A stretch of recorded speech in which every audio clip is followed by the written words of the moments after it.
Hello, hello. Good morning. Well, good afternoon now. And happy Tezos Tuesday. So thanks for joining me. I see Art Naz is here and Maria is here. I just want to chat a little bit about all the many changes that have been coming to Tezos lately because there have been a lot. So it's a pretty exciting time. Hi, hi, Lauren. How are you? Good, I'm good. We had a busy day. We had gymnastics already. Then we had to go buy a birthday present for my mom. Then we went out to eat. So had quite the day. How about you?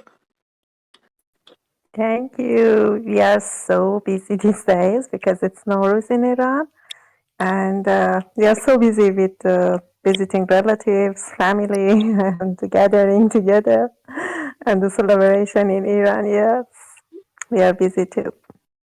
Oh, wow. Oh, wow. That's awesome. So how do you usually celebrate? Actually, last night our New Year started, and we set up a half-scene table for our Nowruz, and we have seven different symbols of Nowruz. With started with S, and put them on the table, and after that, we all the family gather together. They give gifts together, and we call it AD. And it's the tradition that all the family go to each other's house every day in these 13 days that we have a celebration and vacation of the Nowruz. Yes. Oh, that's awesome. 13 days is a lot of time. I understand why you need vacation. I feel like 13 days with family, I would need to take a long nap after that. It'd be fun, but then I'd be like, all right, I need to hide, not talk to anybody. Yes, and in the 13 days, we have a Nature's Day, and all the families go to the nature. It's a tradition, and the vacations of the schools finish, and after that, the ordinary life starts. Ah, that's good to know. It's a good time of year for it too, when the seasons change and stuff. Yes, especially it started with spring, and it has so much good vibes. Absolutely. It's warm here today for the first time in a week and everyone's feeling excited and just flowers are coming out. So it makes everyone, I feel like, in a really good mood. Because today's the first official day for spring, I think. Yeah, where do you live? Which country? Ah, awesome. Well, thank you for joining. All right. So, and thank you so much for sharing. That's really interesting. I didn't know that that was a season right now. So today I kind of want to talk a bit about all the many changes that have been happening on Tezos lately. So you guys probably know Objkt.com introduced credit card payments, and then they introduced open editions, and then they introduced ETH payments. So there's a lot of new opportunities on Objkt to sell, a lot of new audiences it opens up to, and a lot of new ways to present our work. So I just kind of want to get a feel of what people are thinking, positive, negative. Do we like the changes? Do we think they're helpful? I've heard some conflicting opinions. I've had some people who don't like the idea of ETH payments, and most people seem excited, but some people have been a little down about it.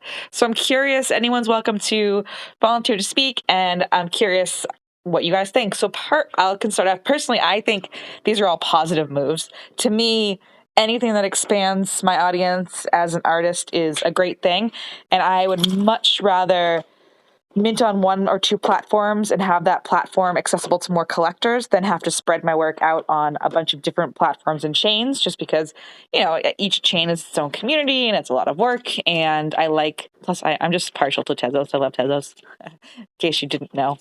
Um, so yeah, I think it's overall a positive way to get new people into the Tezos ecosystem as collectors. But I don't know if anyone had a different opinion or anyone disagreed. I know some people are such Tez maxis, so they don't like the idea of ETH payments at all. Yeah. So Artnaz, what do you think about it all? Actually, when I heard about the Ethereum payment in Tezos, I said to myself, it's not logical because nobody wants to pay more gas fees for buying art that has no gas fee. I don't know it will be successful or not. I don't know. I myself never did that. I don't know. That is true. That is a good point. So I did test it out, and when I tested it out, it was 11 cents USD in gas to buy. I bought one of Arena's pieces, ambidextrous over there. It was 11 cents to buy one of her pieces from Tez, just using my normal Temple wallet, and then I bought it instead of my MetaMask wallet with ETH just to see what would happen, and it was like 70 cents. So it was only like it wasn't that much more than ETH. I mean, yeah, it was 6 times as much, but it was still well under $1. So I think for some people, just the convenience factor is worth the 50 or 60 cents. I mean, going forward, I would just use my Tez wallet. But if I was someone who had a ton of ETH and no Tez, and I really liked the piece and I wanted to skip all the middle steps, I guess it'd be worth it to pay 50 cents to like save myself an hour. Yes, and if the price of that piece is high, maybe. But for example, if the price is 1 Tez or 2 Tez, they pay with Ethereum $6 gas fee. It's ridiculous. Yeah, no, I definitely agree with that. Like, and I think that's part of why I got into honestly Tez. Poor Arena. Arena's having a problem where every time she tries to request, she requested to speak. Accepted her, and I dropped her back down. Apparently, it's the new update for Twitter. I have an Android too, and I'm afraid.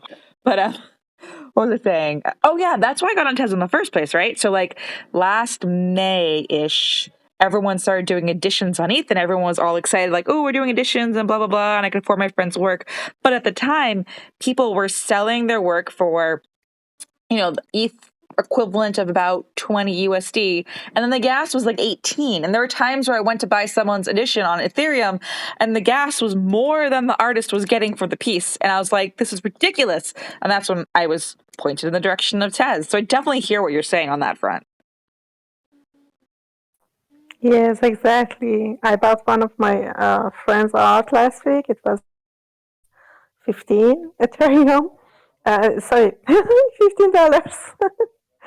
$15, and I paid $6 for gas fee. I told myself I paid half of the price for gas fee. It was so ridiculous, and I wish I could pay that much to the artist itself.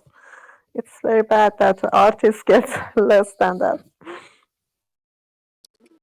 Yeah, I know exactly what you're saying. When you said you paid 15 ETH, I was like, oh, you're a big spender over there. Sorry, it's too late. I'm asleep. I make some mistake. No, quite all right, quite all right. It's the difference between, lunch and a car, but same difference. Yeah. Awesome. Yeah. And so I see we have Vulcan up and Celanine, but Vulcan was first. So welcome, Vulcan. What do you think of all these changes? Hello, Lauren. Good evening. How are you doing? Good. How are Um, you? I'm great. You see, I do like the changes and that has been coming up in Tezos lately. Why? The object. I mean, like, I think the day that happened, like, we're able to buy. I was able to buy Leslie hats with Ethereum, and I kind of like. It was the first time for me. I think I told you about it. I was just curious on how it worked and everything. So it was really smooth and unexpected because I've not kind of like connected, yeah, with object before. But yeah, it was good. And the gas wasn't like the way I thought it was going to be. I was thinking probably it's not going to pay to do that. But yeah, it came out good at the end. And I wanted to say hi to Atnas as well because I know this is a new year, right? Happy New Year, Atnas. Thank you so much, Volkan. Thank you. Hi. Yes, today is our new year. Thank you so much. Yeah. So I wanted to ask you, Lauren, what did you like the new Tezos development? What was like the positive parts of everything? Because I know you also wrote like you also wrote some things on your blog, and you also made a thread about it. So yeah, I wanted to ask you as well. So I think it's overall positive. Like I think the higher gas fees on ETH, is negative, but it's up to the individual. So if you're someone who mints and buys on Tez anyway, and you have Tez in your wallet and you're already set up for that, I don't see why you would ever do it. But I think it's positive because I know for a lot of people, a lot of the time, the hardest, I'm more willing to experiment with other genres than other blockchains. Like myself, I'm guilty of, there's lots of great art on Solana, there's lots of great art on Polygon, and I won't even look at it just because I don't have the time or energy to learn a new wallet, learn a new platform. I just don't have that time in my day. So I think anything that makes it easier to get people from one chain to the other, I think in the future, being able to collect like chain agnostic, it doesn't matter which chain you're keep your money on, you can buy from any chain, because to me it's about the art and not the chain it's minted on. So I like these moves because I think helping us it's helping us work together and simplifies the process a bit.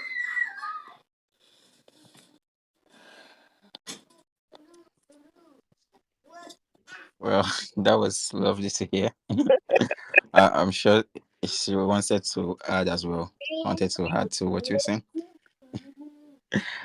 I I wanted to, yeah.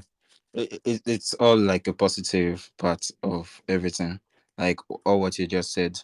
Like it's also kind of like bringing in people that are on it slowly into objects, and I think I like that. Yeah, I think so too. Because I mean, like a lot of us in this room have invested a lot of our energy into Object. I mean, the vast majority of my work at this point is on Object. So the fact that I see them as a platform, just the fact that they're developing and making moves, it makes me happy because you see things like, I forget what was it Known Origin, the one that's shutting down I think it's Known Origin. I don't want to scare anyone if I have it wrong, but one of the Solana, the big Solana platform is shutting down abruptly. And I think seeing Object partnering with other companies and adding features, even as we're in still a quote unquote bear market or whatever, it just gives me confidence that they're confident and they're moving forward and they're trying to expand, which makes me feel good as an artist who's invested a lot of time and energy into minting in the majority of my portfolio in Object. So I think that's just makes me feel a little more confident.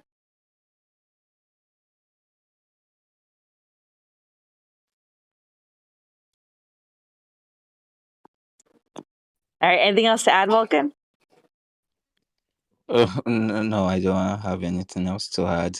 I just wanted to talk about that when I looked at the topic and everything, when you were talking about all the new features that kind of like happened with Tezos, I just really agree with you on everything. So I do not have anything to add. Thank you. No worries. Feel free to stay up and just raise your hand if you want to jump in at any point too. If that goes to anyone speaking. But I also want to welcome Celanine. Celanine, how are you today? Hello, I'm good. I am quite very excited about these changes, I must say. And why is that? What does it excite you about? I mean, I do feel it's a great way to get more collectors onto Object because, so I may be wrong about this, but from whatever I have seen, for the most of it, it is artists buying other artists' stuff on Tez, at least the lower ranged ones, right? And I feel attracting more collectors, especially from the ETH markets, because there they seem to have collectors who are solely collectors also, not just the artists and collectors bit, right? And I feel that can actually help the market on Tez thrive a lot more once we get more people kind of coming in. No, I agree with you totally. I actually made the joke earlier in a different space today that there's like a joke that in my friend circle that adulthood is just passing the same $20 for dinner back and forth on Venmo forever. And I feel like that's kind of true of Tez artists, is that being a Tez artist is we all just pass the same Tez, like 10 Tez around and around and around. Like, I don't know, like we all have each other's art, but we like could have just traded it at this point.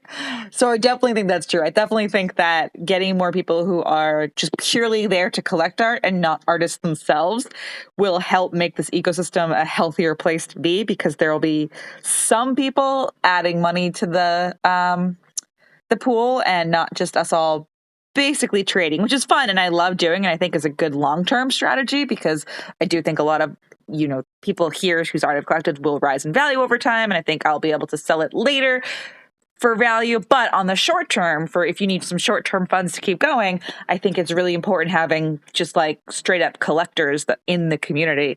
And I think you're right that we don't have enough at this moment.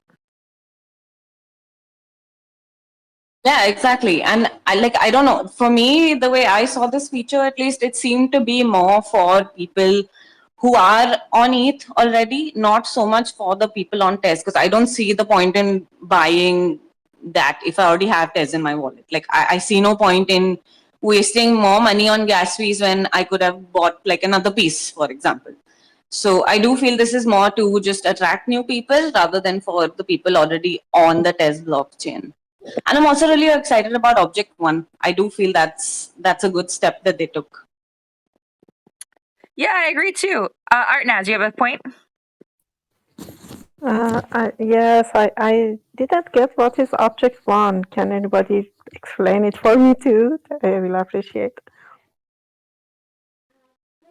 For sure. So it's like, I mean, the way I see it at least now is it's kind of the super rare of Object. That's what they're kind of trying to do.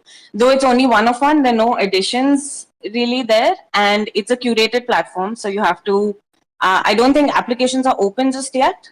But there are a few people who will curate a bunch of people and they have their work up there. So it's a more exclusive, gate kept in that sense platform as opposed to how Object is, where anyone can mint, anyone can sell, anyone can buy.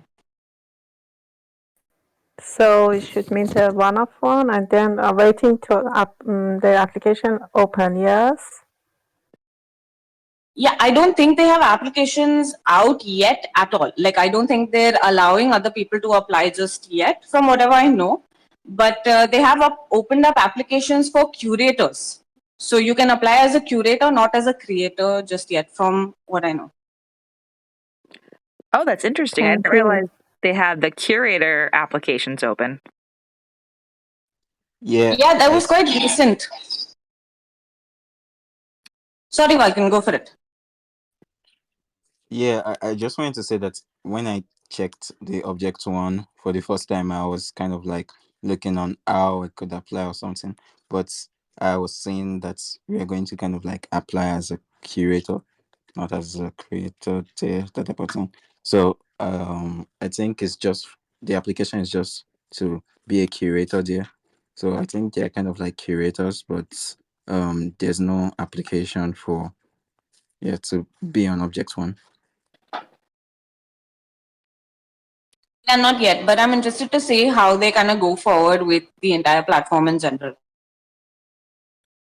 Yeah, interesting. That's very interesting. I like the idea that there's a curator application because I know, at least with Super Rare, one of the big complaints has always been like, oh, it's elitist and it's all who you know. And, it's interesting that Object is making an effort to open up the curation to maybe the wider community. I spent a minute to like look it up right now and I see you have to, so to apply to be a curator, they want your email, your name, your website portfolio, your Twitter handle, your Instagram, additional links to things you want to showcase. Oh, and you have to select artists. So please submit the selection of artists that you'll curate for this drop event and their portfolios. Interesting. So when you apply to be a curator, you're not just applying to curate in theory, you are applying with artists you want to curate. And you are planning an event or a theme, an online event you'll organize, like an exhibition or gallery. And if you've ever previously curated an event. Interesting. So you basically come to them not just saying, I want to curate, but with the curation already done. And you submit that to them. And I think you're responsible for running your own event, which is very interesting. Papa Bearded, do you have a comment? It's a lot, right? They definitely got some pushback for essentially telling them who you're going to curate before you curate. I think it should still be read as like hypothetical, like, oh, this is the sort of thing I would think of curating. And we actually applied as Fotez, so the core team and a couple other OGs on the Fotez server applied to do a curation. And I don't think we're locked in to who we set on the application. At least I hope not. Interesting. I was thinking the same thing of maybe getting a group together to apply like as the Tez Tunas. Probably be more effective than applying as an individual, right? Oh, you absolutely should. Yeah, I mean, you guys are like clear investment in the space. Have a clear community. You should totally apply together. Yeah, I'll have to talk to people about that. That's a really good idea. But yes, it's interesting that they're doing it that way. It is a lot of work up front for an application. It reminds me of like a college application where they're like, give us your soul and maybe we'll email you. Yeah, like I said, there was a bit of pushback when they dropped the form, and admittedly, it took us probably twice as long as we might have anticipated, and it takes longer when you're applying with other people to get everybody on the same page. Makes sense. But it is interesting. It's interesting that they're going this direction, which I like because like the fact that Tez is submitted something and my first thought was to do something with Tez Tunas. I think that's what's so great about Tez is that we already have these self-created built-in communities that we've worked to create ourselves. And I like that Objkt is by offering this is basically honoring that and saying like, okay, you have communities, you have networks. We want to give you a little bit more say, whereas I feel like on ETH that doesn't happen.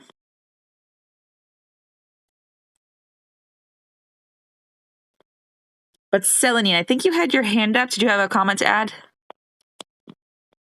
Yeah, I'm not fully sure how to put this. I don't know. Like, I get that the application might be a lot more work, but I do feel in a way, but that's also only if they continue this strategy. It kind of maintains a certain quality of art on the platform, which if that's what they're kind of going for, which whatever, like from whatever I have seen as of now, at least that seems to be the case. That would make sense then, because you'll get an idea of the kind of artist you do want to put up there and kind of, accept the curator rather based on that. Yeah, no, I think that's an absolutely a good point that they're trying to protect because they don't want you to just like go up and be like, I'm going to curate my friend and my friend's going to curate me. Wee! And then it just quickly turns into anyone can mint anything. They're trying to keep it a little more up there. So I see that. I definitely see that. I 100% will curate my friends. I know I will too. I think that's why they did this. Because we're the worst. I was already like, how do I curate the Tez Tunas as the Tez Tunas? Is that cheating? Well, then you have other people who are saying, oh yeah, no, Lauren's totally got to mint this into ObjktOne, and it's not you saying that Lauren has to mint this into ObjktOne. True. It's all complicated. It's complicated. Because it's a community open curation. Because again, that's the problem with not the problem, but it's what we love about Tez. But in this case, it's a problem with Tez. Is on Tez and on Objkt, most of the collectors are artists. Comes back to the same point. Whereas on ETH, many collectors are not artists. So you can, I mean, I know they're very biased because human beings are biased, but in theory, the collectors curating on ETH aren't also hoping to get a spot on Super Rare themselves. Whereas on Tez, almost everyone involved also would love a spot on ObjktOne themselves, which is tricky needle to thread.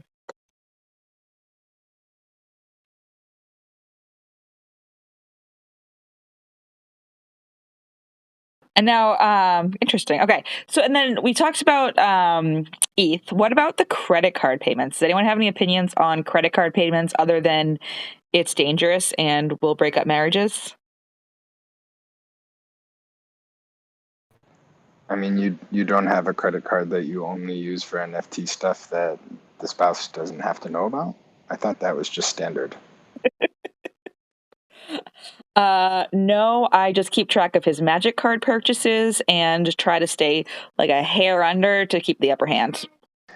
Perfect balance, key in marriages. Yes, when a nerd marries a nerd.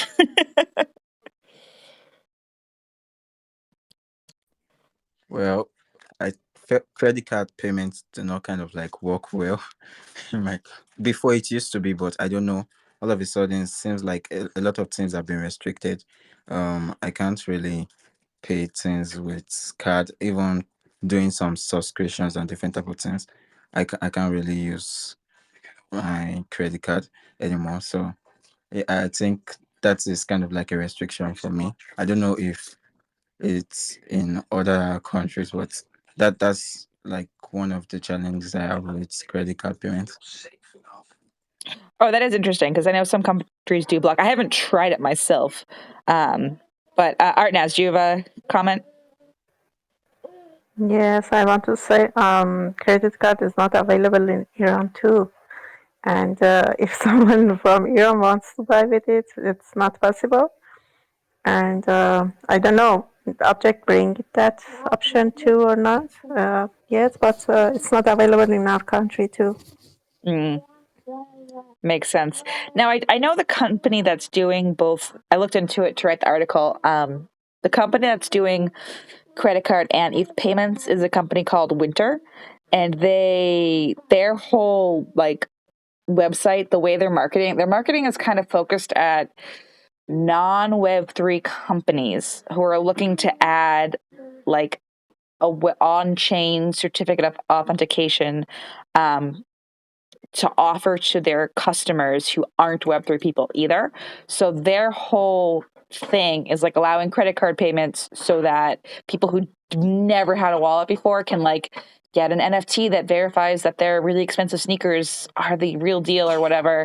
And they would get themselves a wallet within that process. And that's what Inter's whole thing is about. And I think they just kind of developed cross-chain purchasing app while they were doing that.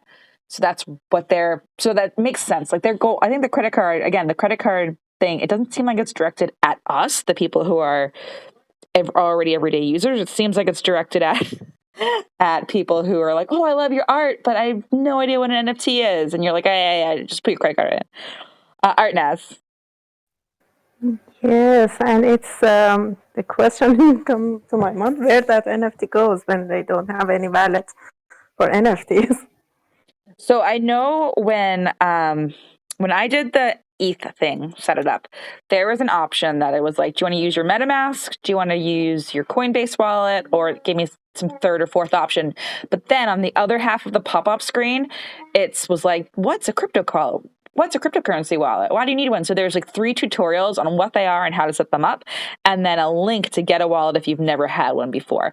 So when you go through the Winter app, you have to put your email in and they email you a confirmation that goes back to your wallet. So I think if you don't have a Tez wallet and you try to buy with ETH or a credit card, the transaction's not going to go through unless you create a Tez wallet in the process. So it's going to make you make a Temple or a Kukai wallet to complete the transaction. But I think it's just like trying to streamline the process. So, I mean, for myself, when I started collecting on Tez, I went to YouTube and I figured out what Temple was. And I had to like do a bunch of my own research to figure out what the heck I was looking at and why.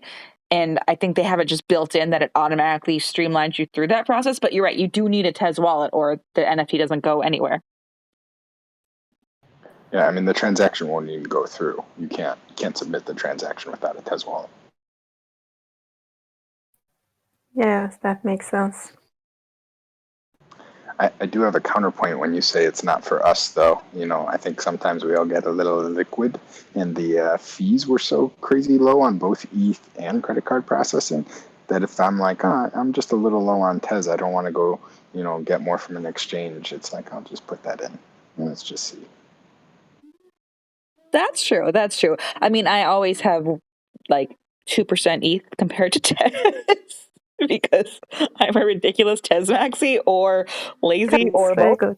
good. Now, if Foundation could have an option to buy with Tez, I'd be all set.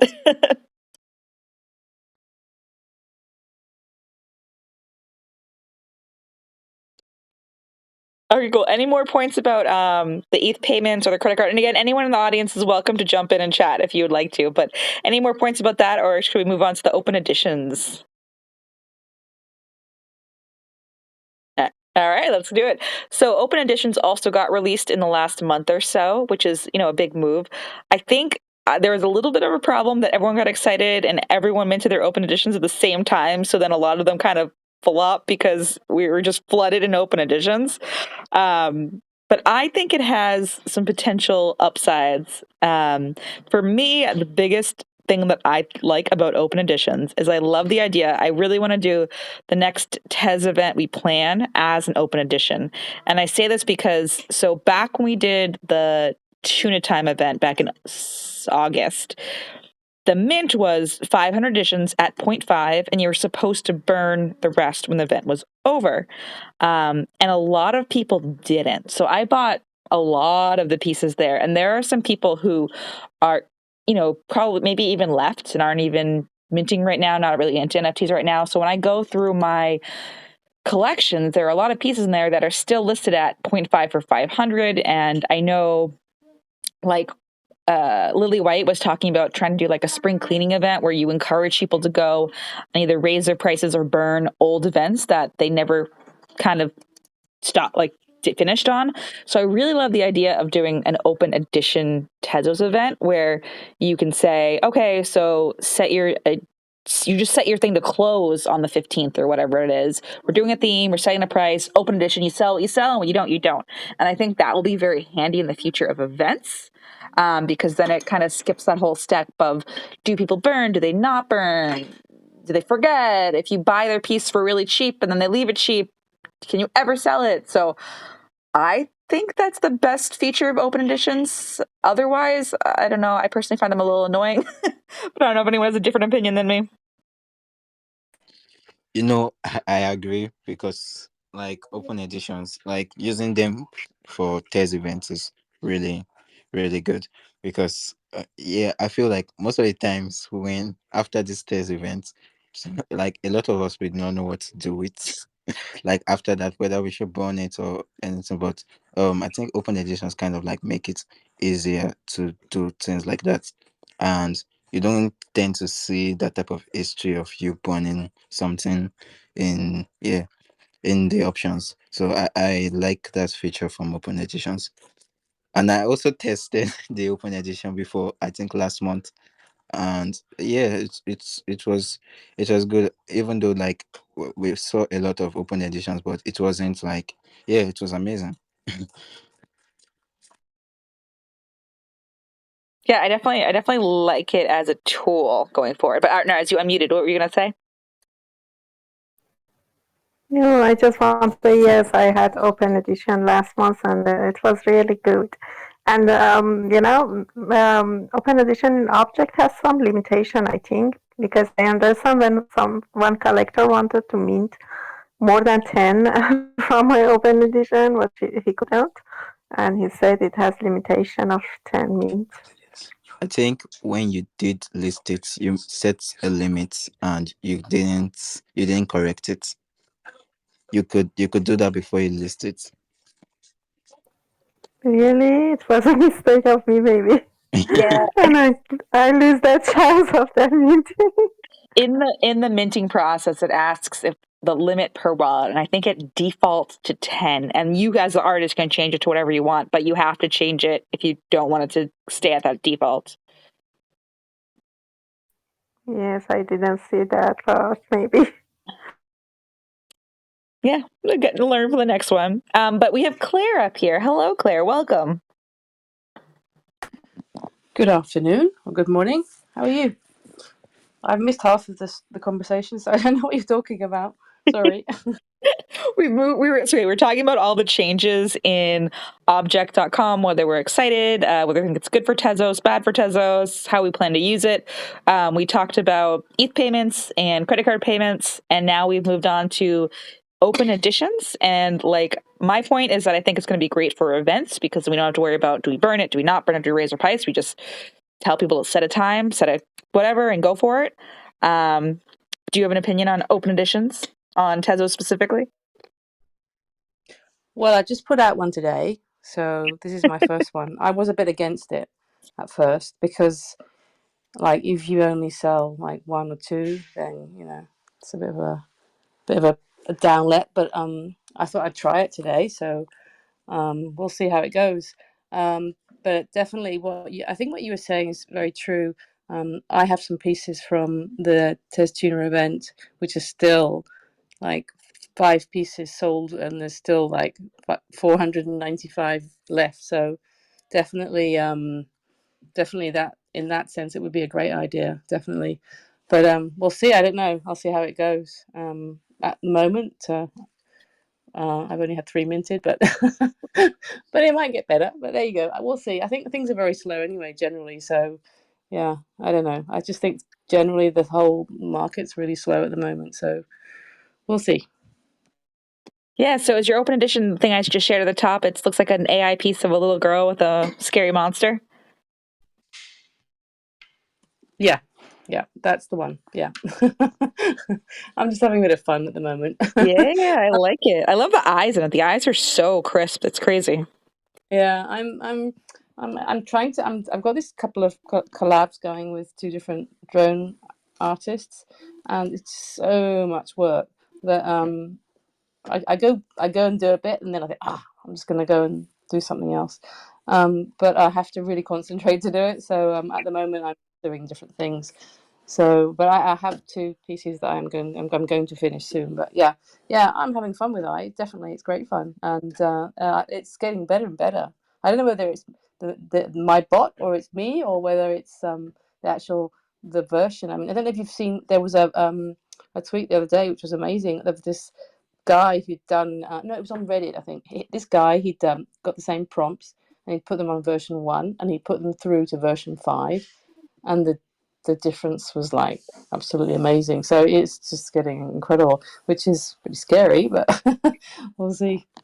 Yeah, I don't exactly know the context of it, but I read somewhere that version 5 is like 100 times more powerful at computing than version 4, and it like times 100 in computer power in like a month and a half of development, which is, it won't be long till we have Ultron. We're all doomed, but I guess we'll have pretty art while we're getting destroyed by the bots. Art Naz? Oh, sorry, Claire. Yeah, no, there was one. I didn't know whether you saw this tweet of this guy who said to the Chat GPT-4 that he was invest about $100, and I want you to make money. And I don't know whether it worked or not, but you never know. It could be a good investment.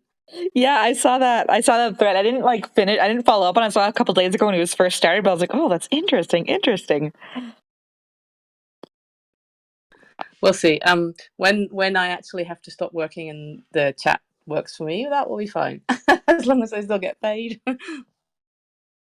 Yeah, fine by me too. Fine by me. Art Naz, did you have a point, something to say, to add? I wanted to say that, Open Edition has a good excitement. Maybe I did that just for excitement because you get a stress if you don't sell anything, and you have limited and selling as much as you can. It has so much fun, except of the art, but it's lovely. Yeah, no, I think that's a really good point. It definitely is. I think the open edition definitely can be motivating. I myself, I'll mint something and I'll mint 20 editions for 5 tabs or whatever. And I'm like, yeah, if it takes a year, whatever. But you don't have that luxury with open edition. So I definitely tweeted about that piece more and kind of acted like I would have acted a year ago when I first dropped something and really promoted it hard. Whereas nowadays I'm like, it is what it is. So I think you're right. It does give us that push to kind of spam market, which I don't know if that's a good thing or not, but it definitely gives us motivation to keep going. All right, and we have Joanne has joined us. Hello, Joanne. How are you? I haven't talked to you in forever. Hi there. How are you? I am good. I am a little thrown off today because I usually did the space at 12 to 1, but then daylight savings changed Madeline's nap to 2 to 3. So then today I was like, oh, perfect. I'll make it at 3, and then Madeline will nap, and it'll be great and fine. And then, of course, she fell asleep at noon, and as you can hear her singing now. So you can't win. You can't win. Of course not. That's how it works. Yeah, it's been a while. You have a great space going. I'm enjoying it very much. Thank you. I'm glad. I was feeling a little deprived. I'm pretty sure Tiva got eaten by that Balinese god he posted earlier today. because he didn't run a space, and he didn't announce he wasn't going to run a space. So I think he is in the belly of a paper mache demon. He might be, but he's been sending me messages, so I think he's still alive. He was up till noon my time, which is very, very late for him. Oh yeah, that's like 1, 2 in the morning his time, I think. Yep. We'll have to harass him about it tomorrow. So, Joanne, I haven't actually gotten to talk to you about your thoughts on all these like Tez changes, because obviously you've been very, very busy in your personal life. So I haven't really chatted with you as all this crazy stuff has happened. Do you have any shining opinions? I think it's awesome. I like the fact that they're expanding different ways of payment. It means that Tez is going to be more kind of flexible in what we're able to do with it and how we're able to draw people in. And it also means we'll be able to expand it outwards more. So we could expand it across different, I want to say platforms, but I don't necessarily mean platforms in the digital world per se, but platforms more like we could expand it into Pinterest and all the different ways that we'd be able to expand how we make money and how we survive and make things more viable.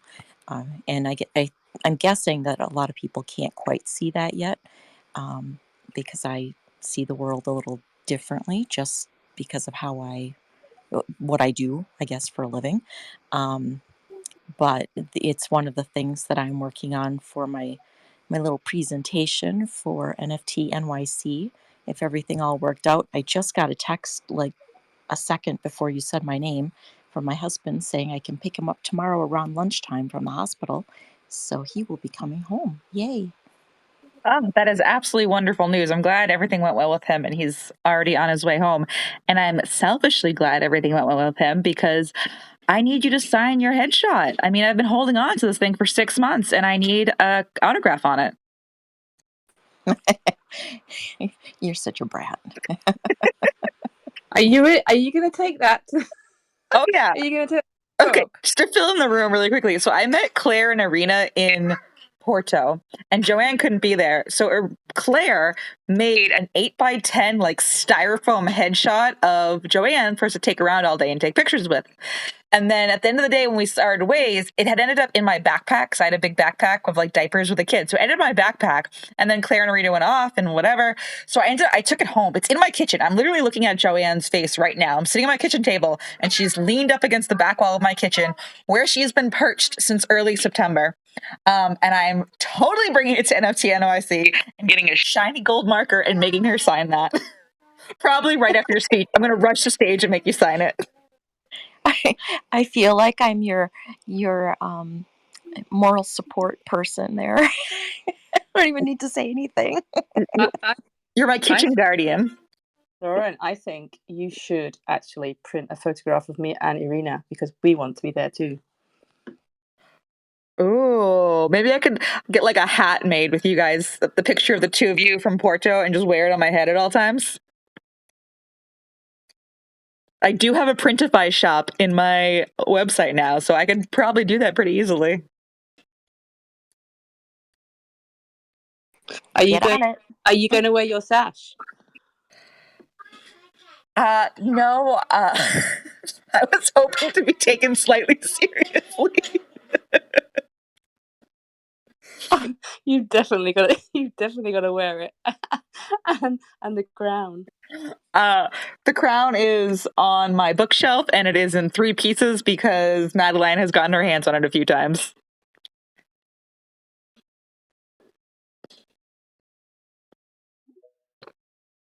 But honestly, I think clumsily gluing it back together would just make it even better and make it its own sculptural art. But anyway, back to Tezos and not being completely ridiculous. SN World Mandala, hello. I don't think I've spoken to you yet. I'm following you back right now. How are you?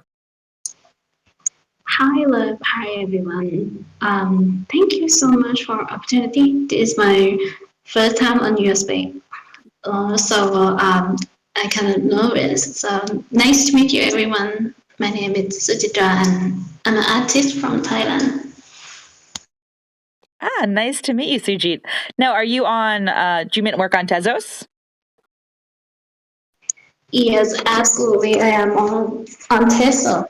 Have to say big thank to Yancy. He bring me back to Tesla, and after that I met so many nice artists and collector and so many good community. That is why we're all here. It's like I say it over again.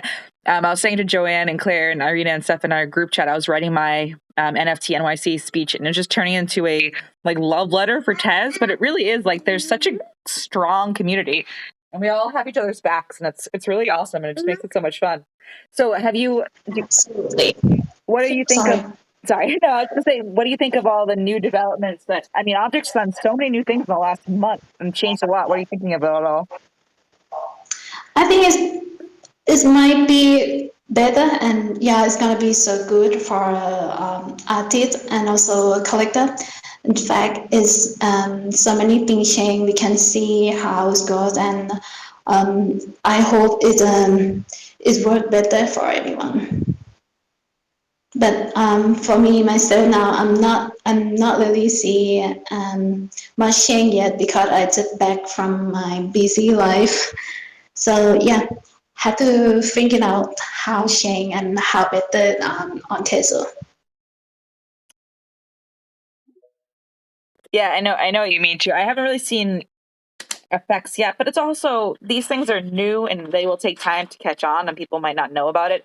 I think it's up to us to kind of talk about it and bring it up. And I went to there's a ETH Boston, it's like a local meetup group for Web3 near me, and I was just telling everybody, I'm like, hey, by the way, you can do this now. And a lot of those people they build like apps on the Ethereum network, and they didn't know.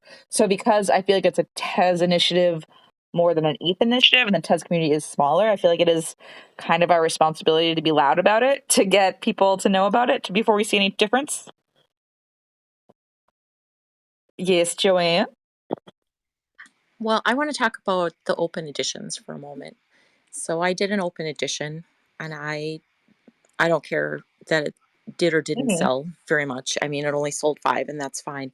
But the point of doing it really is to learn how it works and learn whether it's something that works for you well or What does that not. mean? So I always encourage people, when there's something new, you should try it at least once, and try it sooner rather than later, so that if it is something that you like and you like how it works, and it's easy for you to take, to use along the way in your kind of your plan, your strategy. And everyone should work on a strategy, just saying. um, the sooner you do it, even if it's a test piece and it doesn't sell a whole lot, and that's okay, because it makes it maybe a little more valuable, right? But it also gives you peace of mind that if in the future you want to use that tool in your toolbox, that you're going to easily be able to do it without having frustration on it. Because adding frustration when you're in a hurry to do something, and when you have an idea in your head that you want to implement on a certain timeline, becomes very aggravating if you can't do it succinctly and be able to get it done quickly and easily. So the way to get around that is to try it out and see if it's something that works for you, how it works for you, how easy or not easy it is. And if it's not easy, then working with people who felt it was easy to make it something very simple for you to move forward and use. Because having a lot of tools in your tool belt is really important in this world, in every world, in any business world, but particularly in this world because of the digital nature of it. And that's a good point. The point you bring up about testing it before you need to do it. Because, I am talking about maybe the next Tez Tuna event will probably be open editions, and I'm sure other communities are thinking the same. And when I did mine to test too, and realized that I couldn't I was going to mint a piece into one of my existing collections, and found out that I can't. So the old style, basically on Objkt, when you create a collection, that is where you're creating a contract, which I don't think I really personally totally understood until open editions came out is that like ETH has like ERC 1105 or whatever it is. On Objkt, your contract is your collection. So the old style contract before they made these developments cannot do open editions. So you have to create a new collection, which is just good to know if you can't figure. I was sitting there on my computer like, why can't I make an open edition? I was just trying to like click and figure it out, and then someone was like, oh, you need to make the alternate new style of contract, which is an object collection. So that's good to know, because if you are like trying to mint for an event and it's going live in an hour and you hit that roadblock, you might just give up. So I definitely agree with you that it's better to just try it out and see what happens. Absolutely. You should try everything at least one time, and then ask your questions, make your complaints, and it'll help you to figure them out and make you more successful in the end. Joanne, today someone said, hi, Lauren, have you seen this? And sent me a link that just said bit.ly. You told me to try everything. Should I click it? No, don't click on links. Damn it. I don't know. I want to live on the wild side. What if it's free Bitcoin? You don't know. Nothing is ever free. Throwing that out there.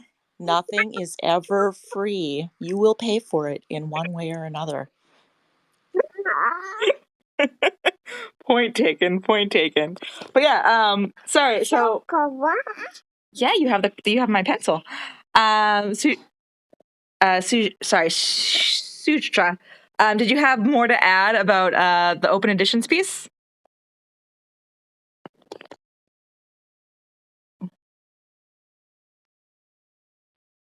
Yeah, might have gotten rugged. So did anyone on the stage do really well with your open edition and like thought it was the most exciting thing ever?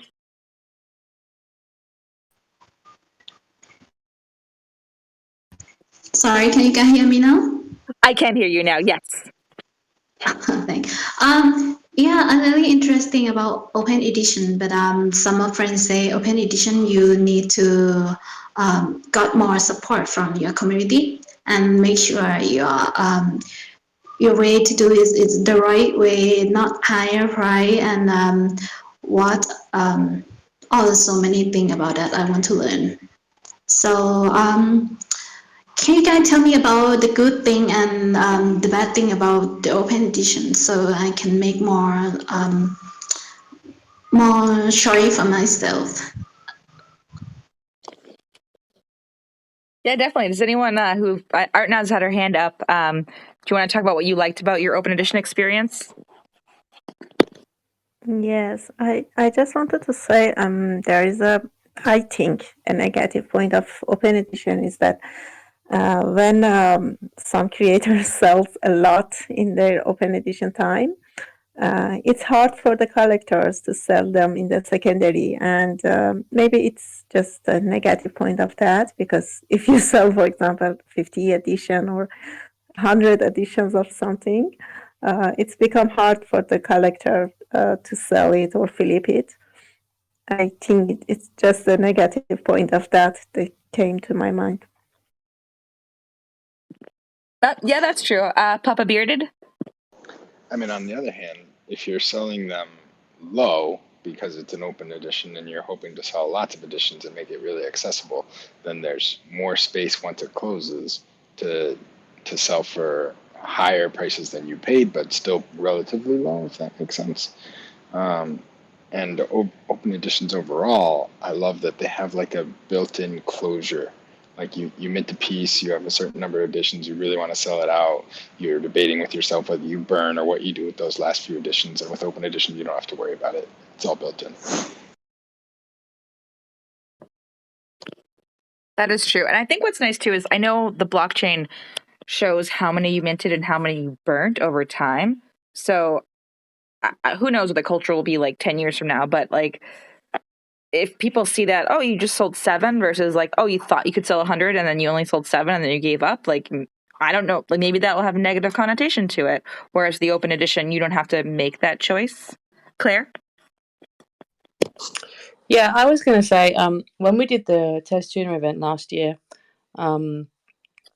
I saw loads, and there's like 275, I think it was, that were collected, and they're still being flipped, so they can be flipped. Obviously, it's not the same price as being flipped for something which is probably like 5 or 10 Tez, but I'm still getting secondaries on those. And also, I mean, my idea of doing this was to get more people to see this account, because it's not my normal account, and I don't actually have it linked to my Linktree either. So I wanted to get more people to see um, this type of work. So what's the best way to do it is to start off with something low, and then try and get some more people into the account to see what you're making. So I mean, that was my reason why I did it. Yeah, that makes a lot of sense. Anyone else have to add to that? Vulcan, go ahead. Yeah, Claire said something that I really, really agree with. Before open editions normal came out last month, I used to do something like that, like maybe once in a blue month or something. And I just kind of tried to the reason why I do that is just like she said, like to try to get more people to come in, to get to like meet new people, bring more people into your profile and everything. Like open editions, that's one of the things I like about open editions.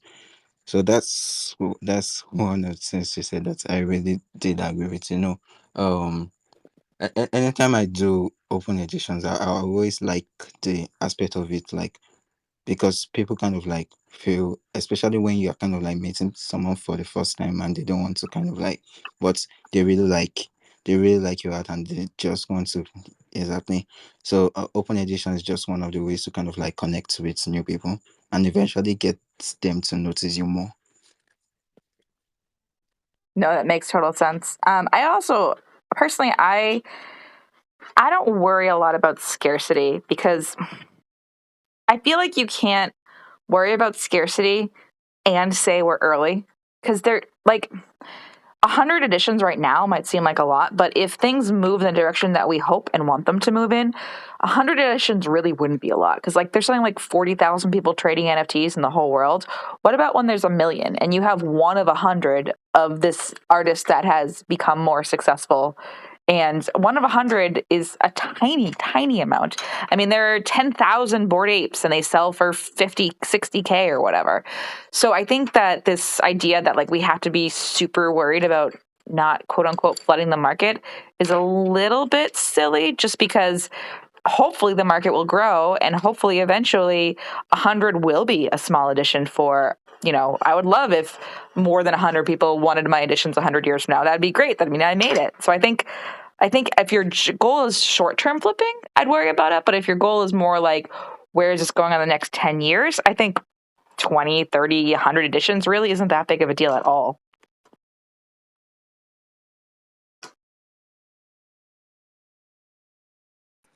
I feel like we worry a lot about things that we shouldn't worry about quite yet.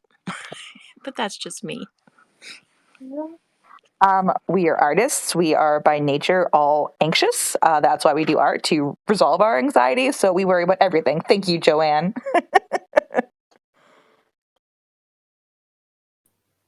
Really, do you think about the 10 years later? Sorry, I wanted to ask a question.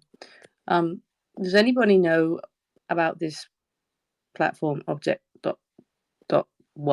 I don't know. I saw there's like just 10 pieces on there. No, I don't know why there's just so few, and they're really, really expensive. So does anybody know how that works? So actually, the discussion came at the very beginning. We don't know much. It's still a mystery, but they did open applications for curators. So Papa can kind of explain a little bit more, because he and the Tez crew actually applied to be a curator. So if he wants to let you know what he did. Yeah, I mean, it's basically a Google form where you submit all your socials and you give them a sense of who you would curate / invite to mint onto the platform. And that way they are trying to build kind of organic growth for this super rare of Tezos, so to speak. So what criteria do they have to accept you? I mean, do you have to have like a large following, or do you have to have sold a lot of work, or how does it work? You don't know, maybe. That's not open source. Yeah, no, they haven't disclosed what their internal criteria are for accepting people, but they do have, on their website, ObjktOne, they say they want to make it a diverse kind of representation of the Tesla space. And personally, all my experiences with the curators on Object have been nothing but positive. Like they all strike me as very much involved in the space, really accessible. If you ever have things you want to ask or trying to get up to speed on, they're all pretty well accessible by DM. So I'm totally willing to give them the benefit of the doubt, and we'll certainly give them more benefit of the doubt should we be accepted as curators. I mean, that's the way. Well, that sounds super cool. So, so it would be like a curation, like a Nifty curation, where you like do an open call, or do you have to actually tell them who you want to curate? So which artists you are already thinking of? Yeah, you do have to submit names with your application. I mean, I'm pretty sure it's not a final. This is okay. You said these people get to submit, and that's it. But who knows? They so far they've only done, as far as I know, their initial invites to launch the platform. So there haven't actually been anybody accepted as curators, as far as I know. Sounds interesting. Okay, thanks. Thank you very much. I do think it's interesting how, sorry. Just so you all know, Madeline has stolen my pen, and to keep her quiet, I'm letting her draw all over my chest. So I'm covered in blue and pink ink now. Not the laptop. So I'm going to close that, slide that away. I bought it last night, and I don't need her to destroy it in less than 12 hours after I said no to the warranty. But anyway, back to what I was saying. I find it interesting that Object came up with so many changes so fast. Like, I feel like it just been February and March, and we had ObjktOne, open editions, credit card payments, ETH payments. It's just like so much in the last just 6 to 8 weeks. A lot to wrap our heads on. I was joking that my NFT NYC speech was about like Tezos, and I was like, I'm glad I procrastinated, because it seems like since the time I got accepted and the time that I'm actually going to be talking, they've changed so much. And I wonder if you guys think, are they changing too much at once? Would you like to see them give us more warning? Because they seem to just drop things. Like they don't ramp up or say, this is coming. They're just like, here you go, new feature. Ha! What do you guys think of the way they are presenting all this stuff?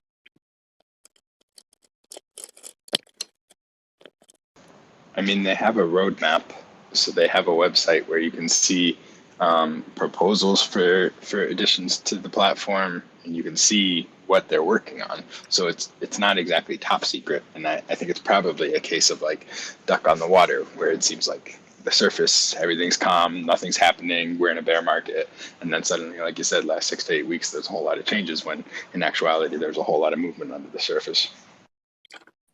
We're not in a bear market. We're in a build market. There's a difference. Yeah, but bears are cute.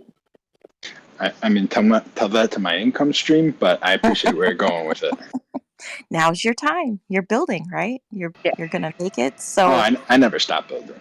Right. So it's even better now because you have time to build and focus on it, and then it's going to take off, and you'll have all these building blocks built so you can keep going. I think it's pretty par for the course that really good companies generally work a lot behind the scenes, and they don't generally hide. They show it what they're doing, and there's a roadmap out there, but they could do a little better job communicating it to the community, so the community could kind of support them a little more. And a lot of times when you're talking about it in different spaces, people like Wise will come in and she'll say, oh yeah, we're working on it, but I really can't tell you a whole lot because I really don't have a lot of knowledge about it, which is they've lost a really good opportunity by not communicating what they're doing, or what they're going to make available to people, and not sharing it at the very least with the people who work with them directly so that they can talk intelligently about it. And maybe that's their way of kind of building up the momentum and the curiosity about it.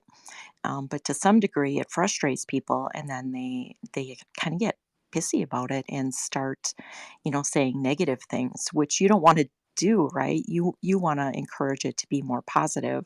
So if you're going to, drive curiosity, you want to drive it towards the positive rather than the negative, because you know some people will get angry and come back to it because they just get mad. I mean, people are always going to want things yesterday. So that's part of it. And they're such a small team, and it's cliche, but we're so early, and that they're building just like all the rest of us. So, I mean, I said it earlier, but like they're curators, and the people who actually engage with community are so accessible and show up that I'm willing to give them benefit of the doubt. But I hear what you're saying. It's hard to communicate to all people in all forms that meets them where they're at, so that the most people can hear where things are going. I think, like I said, I think the roadmap is good. You can submit things, but I think baby bearded's up, and unlike Lauren, I can't really multitask with that little one. So it's been a blast, but I'll have to catch more Tuesdays later. Definitely. Thank you for joining us. And I don't know why you don't want to just take off your shirt and let yourself become a piece of work of art, because it's really nice. And I'm going to take a picture afterwards because I look great. He's the first one, so maybe when you have multiple, does some of that like self-respect go? No, I'm just messing with you. You're great. I'll aspire to that level of detachment and magnanimity. Yeah, once you have two kids, you're like, they're safe, they're fed, whatever. Love it. Well, keep doing what y'all do. We'll catch you soon. Thank you so much, and thank you for explaining more about the ObjktOne curation. And so, Joanne, kind of back to your point, though, I mean, their strategy is kind of working, because here we are talking about it, and they're not spending money to get the message out. We're just doing it for free because we are so passionate about the product they've created. So their sneaky snake tricks are working. Art Naz? Sorry, Lauren, it's so late here. I just wanted to say it was amazing space and discussion. I had to go and just wanted to say goodbye. Thank you so much, everyone, for your information, and it was amazing. Thank you so much. Oh, awesome. And thank you so much for joining us. Have a lovely night and Happy New Year. Thank you. Thank you so much. Bye. Bye, everyone. And it looks like while we were chatting, Dream Brand came up. Hello, how are you? Welcome. Yo, what's up? How am I doing? Great. How are you today? Yo, I'm good. I'm fine. And you? I'm getting colored on in a new color now. Oh, now she's moved on to my face. So I'm going to be a beautiful Picasso very soon. That was really cool. But actually, I just opted just to enjoy the conversation. Then I got so interested, and I had to hop up. And another thing I wanted to say was, you actually like a particular artist that I was checking out foundation curation today, like for yellow flowers, like yellow hearts, artwork foundation. Because I was checking out like foundation word curators. Like your PFP looks like she's also a photographer. But yeah, hope you're doing well today. I see Joanne and Clay as a co-host also. SN, Celine, and Vulcan. How you guys doing? Hope you are having an amazing day. It's evening in Nigeria though.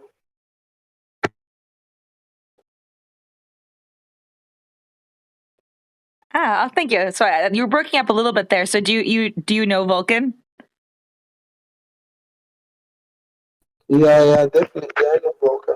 He's a Nigerian, so yeah, I know him. Awesome. Very nice. Well, it's really nice to meet you, and thank you for coming up today.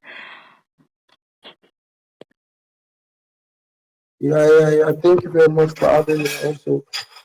Yeah, Thank you very much, guys. Big love to you. And I love your photography also. Like, I'm in love with photography, and like one of the people I love so much on the space, like is a photographer, Leslie Spock. You know, she's my friend, and she's like one of my greatest supporter ever on the space. Like one of my biggest collector on this space. So like big respect to every photographer out there. If you're a photographer, you don't worry, you catch my feelings already. I'm in love with you already. Like I love you so much. So yeah, don't worry. I just we are engaged naturally. You're a photographer. Because I just fall in love with them. Either male or female, I get in love with them. But I see they bring fire, you know. And if you go to these marketplaces, you see them saying digital artist, or let me just say, you get to say NFT and photography. Photography itself is another world of NFT. Yeah. Many people just doesn't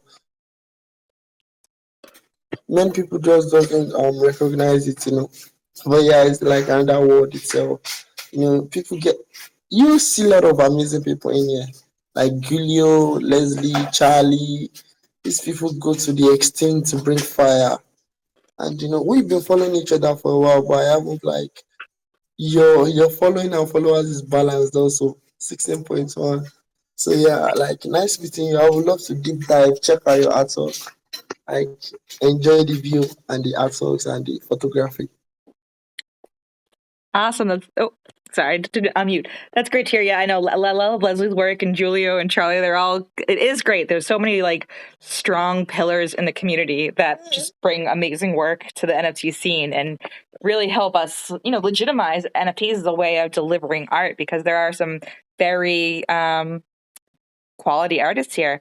I did notice that Winter is in the room now listening. So Winter is actually the people behind the platform that allows credit card payments and Ethereum payments on Objkt that we're also excited about. So you're welcome to come up if you can, and if not, you can stay and chat.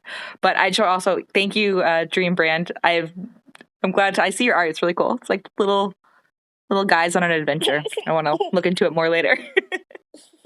Does anyone have any points about going back to the Ethan credit card payments now that Winter's kind of listening, what we think of it? So far, to catch you up, Winter, whoever's behind the account right now, we're mostly excited. We think it'll bring new collectors in, and we like that it streamlines the process. Or if you're in a moment where you yourself are low on Tez liquidity, but you might have something else and you want to collect a piece quickly, you at least have that option to kind of quickly buy something without having to go through the steps to buy Tez or transfer one thing to the other. So far, positive feedback. If anyone wants to add any other thoughts. Lauren, sorry, I have to go because it's time for dinner and my husband's growling at me. So I'm so sorry, I have to leave you. Maybe time it could be a bit earlier because it's really late for me. Yes. I'm getting hit in the head with a Lego now. I was trying to get Madeline's nap lined up, but obviously she's not asleep now. So next week will probably be 12 o'clock again. Okay. Well, have a great evening, everyone. Thank you so much for having me up. And have a great evening. Or morning or afternoon or whatever. Okay. Bye. Bye, Claire. Bye, Claire. Bye. Love you guys.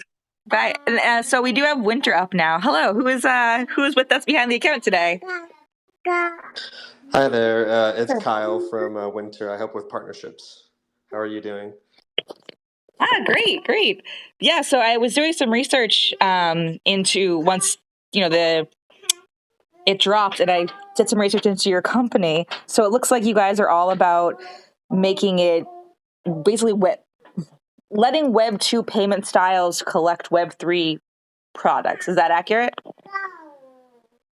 Yeah, definitely. We're trying to make it just easier to people use, and explore cryptocurrencies and NFT stuff, and with the ease of not jumping through all these barriers of creating accounts and secret phrases, and just trying to get them onboarded as quickly as possible, and then they can decide to learn about all that.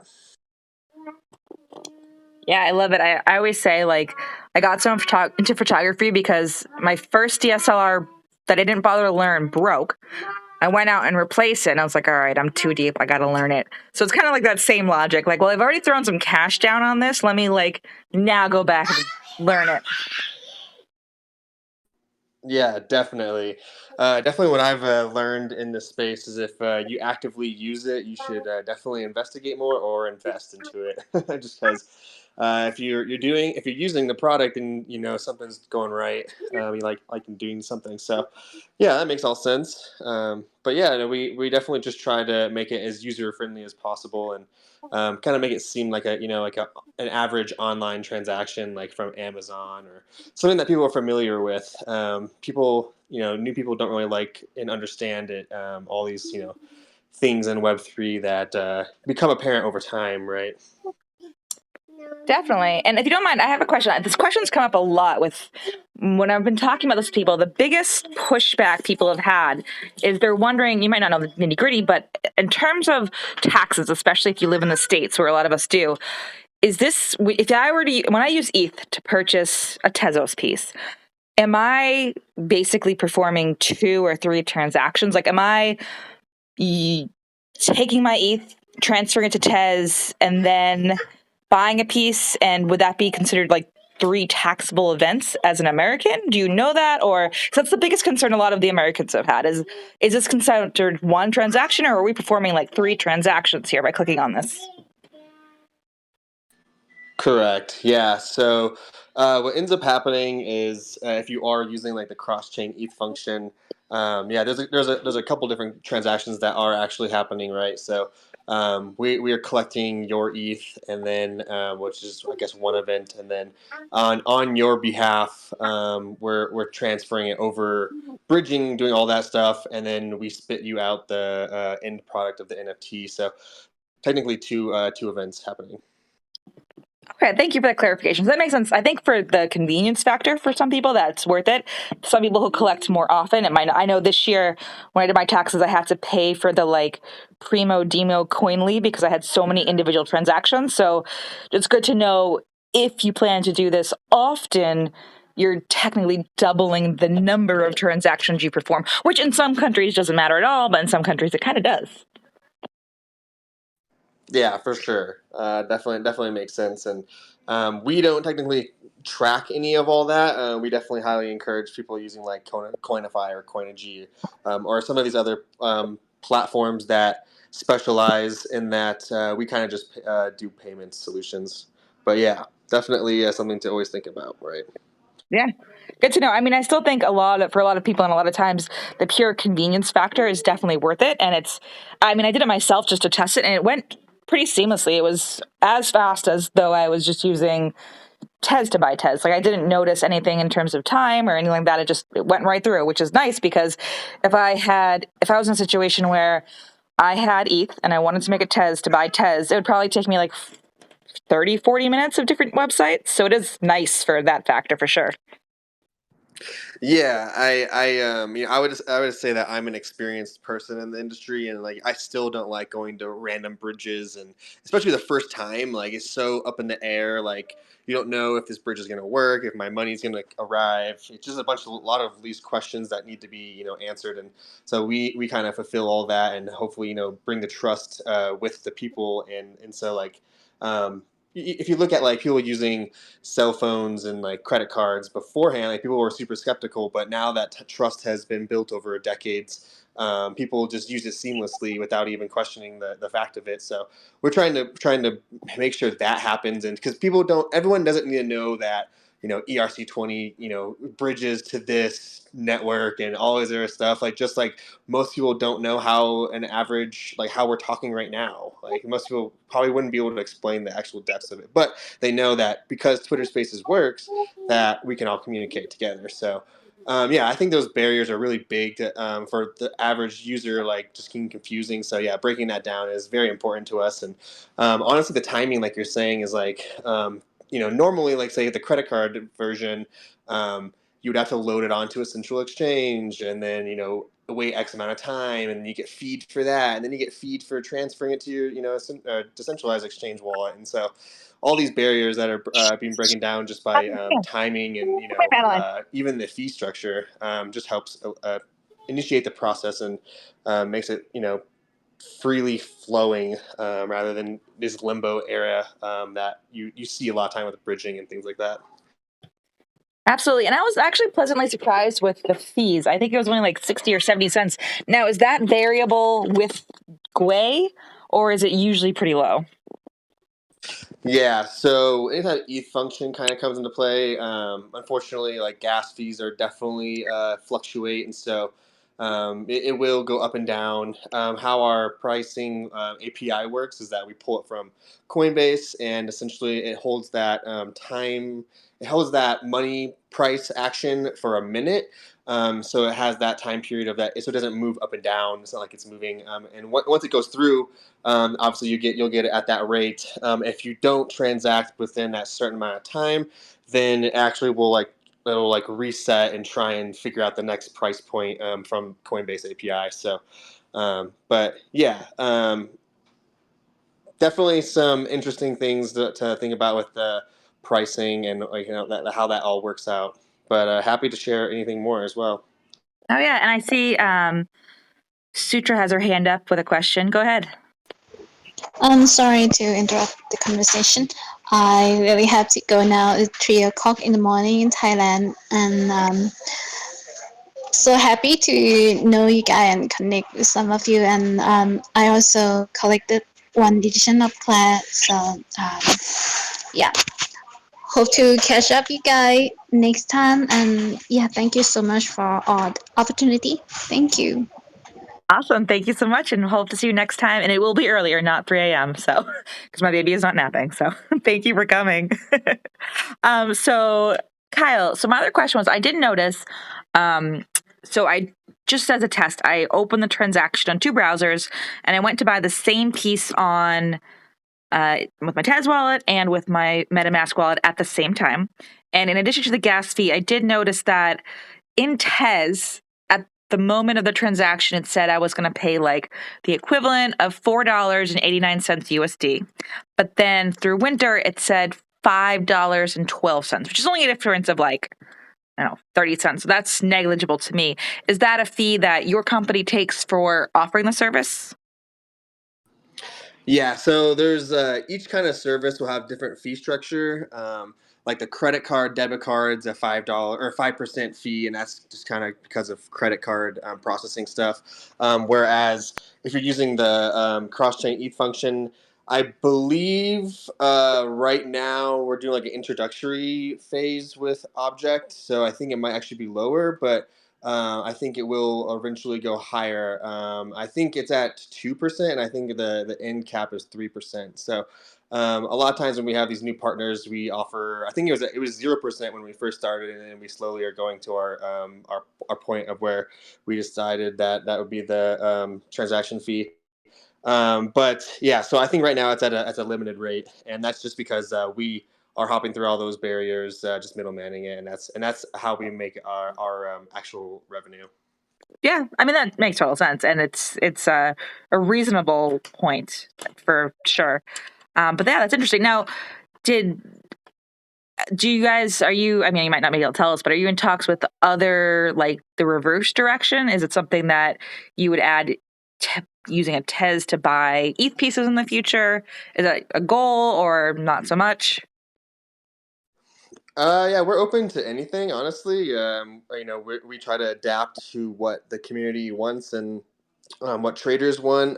If we see enough people like asking and wanting the reverse Tez ETH, and that's something we can obviously look into. And the only thing that we cannot do is pay out people via crypto. So the legalities were like SEC, like I guess cleared, you would say. We run by the books. We're on ramp. We're not an off ramp. So people can use our product and service. For those specific things, but we can never like cash out for these users. They can only on ramp. Okay, that makes sense. That makes sense. And I did see on your website that you do already have partnerships with a couple of chains. Like you could do cross-chain payments for, I think it was like 5 different coins beyond ETH. Is that accurate? Yeah. So ETH, Matic, Sol, ADA, Tezos, AVAX, BNB, and I think we're working on like Aptos and looking like Sway and Canto. So we're definitely just trying to cover the markets that want to be covered, and that's the part of the reason why we were introduced to Tezos and FX Hash and Object, and now we're growing to more on the Tezos size as well. It's just there wasn't people that were doing what we were doing, and so we'll definitely find the niches that need our service. Yeah, that's cool. And I definitely think it's definitely a needed service, because I think being chain agnostic is definitely, from an artist perspective, that's great, because there are people who might like my art but maybe aren't in Tez, just because, like you said, there's Matic and there's Soul and there's like no one can be everywhere.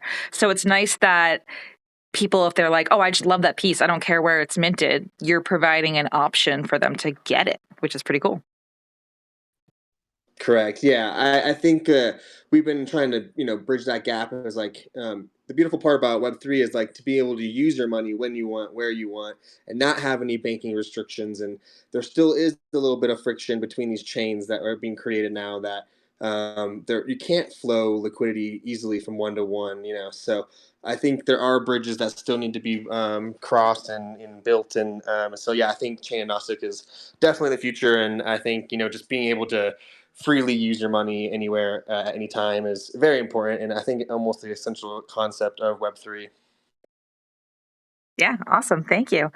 Does anyone else on the speaker panel have any questions or any concerns that have come up in the last week that you'd like to ask while we have Kyle here?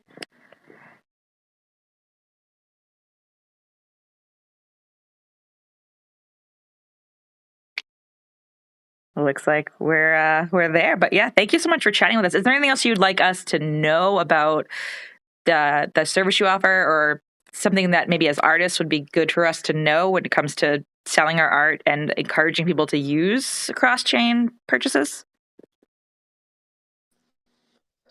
Yeah, so as an artist, it's definitely good to try and get as much capital as you can from your pieces, and I think we definitely are trying to offer, services for creators as well. I know that we have a lot of partnerships with secondary. And I think with Tezos is kind of a lot of the minting does go through those main marketplaces, so it's not really as much of a concern. But those creators out there that have their own domains and dApps on their websites, we can obviously help you perform payments that way. And yeah, we're just trying to learn and grow with everyone, and we're always here to reach out and ask us questions, comments. Definitely appreciate you, Lauren, and everyone else here that's put this together. I've definitely seen you representing us really well on Twitter, and we love it. And hopefully we can help you as much as we can. So thanks for having me up here, and hope you all have a great rest of your day. And till next time. Yeah, awesome. Thank you so much for taking time and explaining to us. It cleared up a few of the questions that I had for sure. And it's great to know that you're still building more, and more chains will be added to this hopefully in the future. Yep. Well, we ain't stopping. So we'll see you in the next chain that comes out next week. Awesome. And So many. Sadly. will your company be at NYC NFT? Or I always say it backwards, but whatever. Yeah, we're actually speaking.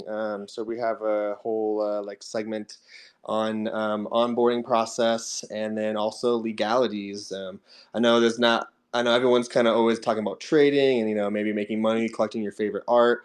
But I think there's a fine line to learn about legalities and kind of the back end stuff. Some of it might be boring to some users, but it is very important if you are an investor or trying to pursue something in this industry to learn all of the mechanics, not just the trading aspects. So, yeah, hopefully you can learn a thing or two about legal issues with us, and yeah, we'll be there. And there's definitely a lot of things going on at NFT NYC, so hopefully we can link up. Yeah. Oh yeah, that's awesome. I will keep an eye on when the schedule comes out, hopefully next week, because we all got to start planning. It's so soon.